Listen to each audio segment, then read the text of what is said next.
Assalamualaikum warahmatullahi wabarakatuh. Sebelumnya izinkan memperkenalkan diri.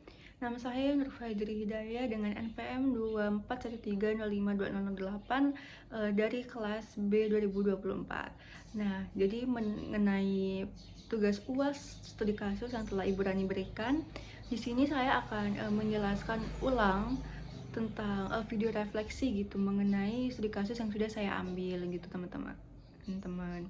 Nah, sebelumnya, apa sih pengalaman yang saya rasakan setelah melakukan studi kasus ini? Nah, jadi melalui studi kasus ini, saya tuh berkesempatan untuk, terjun langsung mendampingi seorang siswi kelas 12 SMA yang berinisial ISR. Pada tahun ini ISR ini kan, berusia 18 tahun gitu. Nah, eee, kalau dilihat dari luar, ISR ini sebenarnya, merupakan anak yang cukup mempunyai potensi, akademik yang baik gitu. Namun ada beberapa hal belakangan ini yang, akhirnya membuat prestasinya menurun, hingga dia itu sering menunda tugas dan, motivasi belajarnya itu jadi berkurang bahkan anjlok gitu. Malah dia sekarang lebih sering bermain, ponsel gitu. Eee dengan masalah yang sudah, eee, terungkap tadi, di studi kasus ini saya menggunakan, pendekatan Hendrik, Marison, dan Jonas gitu. Nah, sebelumnya tetapi saya, mengumpulkan data dulu nih secara menyeluruh melalui observasi dan wawancara langsung gitu. Karena kebetulan juga, ISR ini merupakan, teman rumah saya gitu. Dan tidak hanya kepada, ISR-nya, saya juga melakukan, wawancara ke orang tuanya ataupun anggota keluarganya yang lain gitu. Nah, pengalaman ini tuh sangat, membuat saya jadi semakin lebih memahami tentang masalah belajar seorang siswa gitu. Dan masalah tersebut itu, nggak bisa hanya, kita lihat dari satu sisi saja, tetapi kita juga, haruslah, mencari tahu dari sisi yang berbeda gitu, supaya nggak ada, eee kesalahpahaman gitu, teman-teman.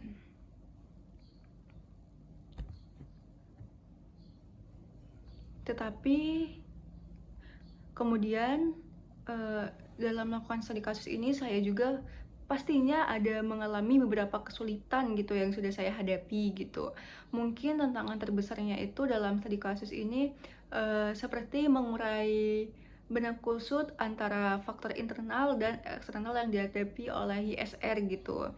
Nah, kalau secara internalnya, ISR ini merasa pelajarannya, eee, semakin sulit gitu akhir-akhir ini gitu, yang akhirnya membuat dia semakin nggak percaya diri dan akhirnya dia mengambil keputusan untuk memilih pelarian ke handphonenya tadi gitu. Nah, di sisi lain juga, ada faktor eksternal yang cukup membuat dia berubah gitu akhir-akhir ini gitu. Mungkin karena yang pertama kurangnya pengawasan orang tua yang sibuk bekerja gitu. Jadi dia tuh sehari-hari di rumah ya cuma sendiri kalau nggak sama, saudara kandungnya gitu, tanpa pengawasan orang tua gitu. Dan lingkungan rumahnya yang kurang kondusif seperti, teman-temannya itu yang tidak melek akan, pendidikan gitu. Jadi dia kayak ya terbawa arus gitu. Nah, untuk menyelaraskan, informasi dari berbagai pihak ini tuh sangat membutuhkan kehati-hatian gitu, agar diagnosis yang diambil itu benar-benar objektif dan mampu menyentuh akar masalah yang sebenarnya.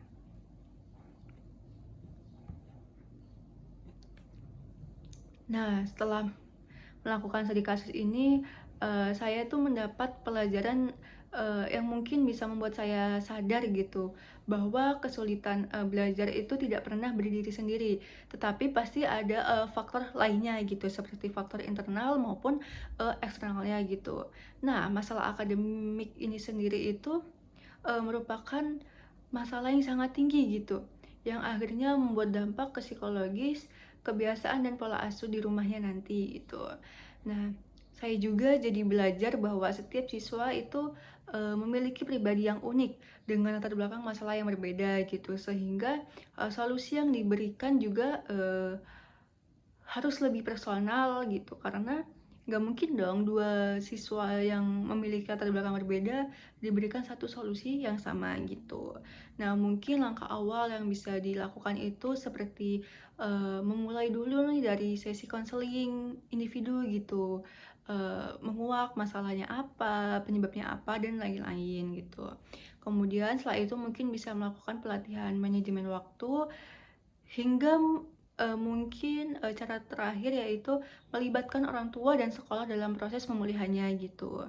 Nah, pastinya proses ini tidak hanya mengasah kemampuan teknis saya dalam menghadapi, studi kasus ini, tetapi juga, eee, mampu melatih rasa empati saya sebagai calon konselor. Jadi, gitu saja teman-teman yang bisa saya, refleksikan di video kali ini, kurang lebihnya saya mohon maaf, saya akhiri. Wassalamualaikum warahmatullahi wabarakatuh.